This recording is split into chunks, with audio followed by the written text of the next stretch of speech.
Hello friends, good morning. कैसे हैं आप सभी? आशा करता हूं कि अच्छे ही होंगे।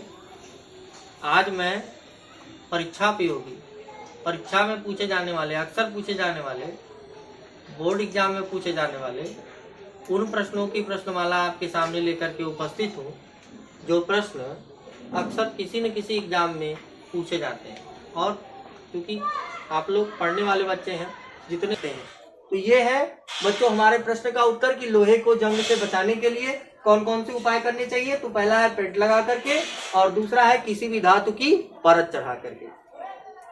दूसरे प्रश्नों की तरफ बढ़ते हैं। अधातुओं से संयोग करके ऑक्सीजन कैसे ऑक्साइडों का निर्माण करती है? तो आपको जानकारी के लिए बता दूं, ऑक्सीजन कई प्रकार के ऑक्साइडों का निर्माण करती है, जिसमें अम्लीय ऑक्साइड, क्षारीय ऑक्साइड, उदासीन ऑक्साइड, सुपर ऑक्साइड, पराऑक्साइड, ये सब भी आते हैं। तो यहां पर हमसे प्रश्न पूछा जा रहा है कि अधातुओं से संयोग करके ऑक्सीजन कैसा ऑक्साइड बनाती है। तो मैं आपको बता दूं कि अलग अलग परिस्थितियों में ऑक्सीजन अलग अलग ऑक्साइड बनाती है।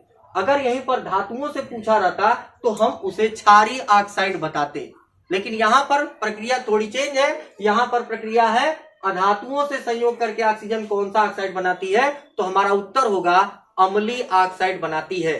अम्लीय ऑक्साइड, एसिडिक ऑक्साइड। और मैंने यहाँ पर कुछ रिएक्शंस भी लिखे हैं, जैसे कि आप जानते हैं कि कार्बन एक धातु है और वह ऑक्सीजन से संयोग करती है तो वह कार्बन डाइऑक्साइड निर्माण करती है, और सल्फर जब आप ऑक्सीजन से संयोग करती है तो वह सल्फर डाइऑक्साइड का निर्माण करती है। ये दोनों ही ऑक्साइड अम्लीय ऑक्साइड है, इन्हें हम अम्लीय ऑक्साइड की श्रेणी में रखेंगे। और फिर तीसरा प्रश्न हमारा आता है कि निम्न में से कौन सा युगल विस्थापन अभिक्रिया देता है? विस्थापन अभिक्रिया क्या है? जब कोई सक्रिय तत्व किसी दूसरे तत्व के यौगिक में उपस्थित दूसरे परमाणु को विस्थापित कर देता है तो यह प्रक्रिया विस्थापन अभिक्रिया कहलाती है। और यहां पर हमें ऐसे ही प्रश्न दिए गए हैं कि निम्न में से कौन सा युगल का मतलब जोड़ा होता है, कौन सा जोड़ा विस्थापन अभिक्रिया को प्रदर्शित कर रहा है। तो हम देख सकते हैं यहाँ पे NaCl और कॉपर धातु, और फिर उसके बाद दूसरा ऑप्शन है मैग्नीशियम क्लोराइड और एल्युमिनियम धातु, और तीसरा ऑप्शन है फेरस सल्फेट और सिल्वर धातु, और चौथा ऑप्शन है हमारा सिल्वर नाइट्रेट और कॉपर धातु। तो ये चार ऑप्शंस हमको दिए हैं। हमको विस्थापन अभिक्रिया का अगर सटीक आंसर देना है तो सटीक आंसर हम कैसे देंगे? सटीक आंसर हम तब तक नहीं दे पाएंगे जब तक हम सक्रियता श्रेणी को नहीं जानेंगे। सक्रियता श्रेणी क्या होती है? तो इसको मैं एक शार्ट तरीके से आपको बताना चाहता हूं कि सक्रियता श्रेणी वह श्रेणी होती है जिसमें हम किसी एक धातु से दूसरी धातु की सक्रियता का तुलना करके पता लगा लेते हैं।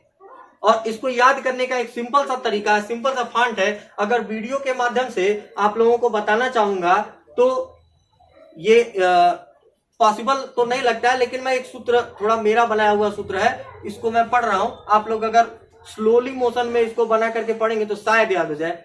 लिख बा सरकाना मगल मन जनकर फेकड़ कोनी सन पब हकाऊ हगक पटाऊ। तो ये जो ऑप्शन है, ये जो सेगमेंट है, इस सेगमेंट को रट करके आप सक्रियता श्रेणी को याद कर सकते हैं। अब सक्रियता श्रेणी क्या है? उस सक्रियता श्रेणी में आप देखेंगे कि लिखबा सरकाना मगल मन जनकर फेकड़ कोनी सन पब हकाऊ हगक पटाऊ, जो ये हमने सूत्र बोला है, उसमें हम देखेंगे कि कॉपर और सोडियम तो बहुत ऊपर आ जाएगा और कॉपर बहुत नीचे आ जाएगा। तो ये विस्थापन अभिक्रिया नहीं कर सकते, क्योंकि कॉपर एकदम नीचे है और सोडियम एकदम ऊपर है।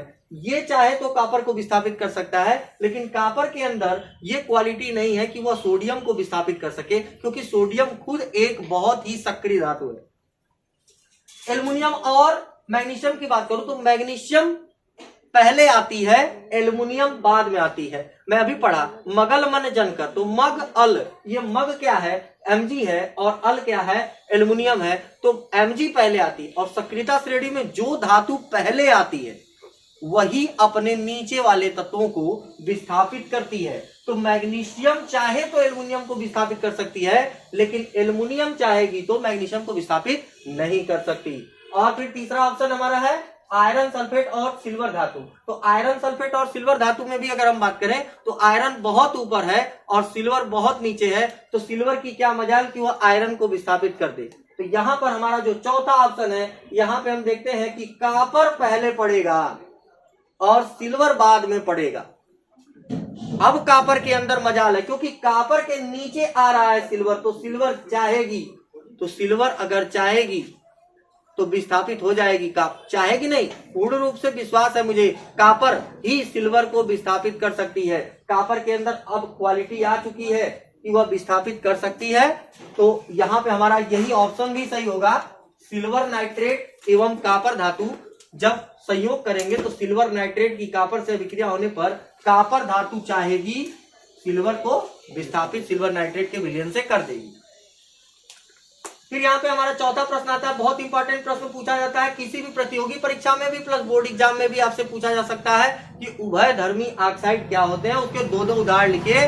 कक्षा 10 वाले नहीं, किसी भी प्रतियोगी परीक्षा वाले को भी मैं यह बता देना चाहता हूँ, ये जितने भी प्रश्न मैंने आप ब्लैक बोर्ड पर लिखे हैं, यही प्रश्न केमिस्ट्री के प्रश्न बनते हैं जो किसी भी प्रतियोगी परीक्षा में पूछे जा सकते हैं। तो प्रतियोगी परीक्षा वाले भी ध्यान से इस वीडियो को देखते रहे और लाइक, शेयर और सब्सक्राइब करें।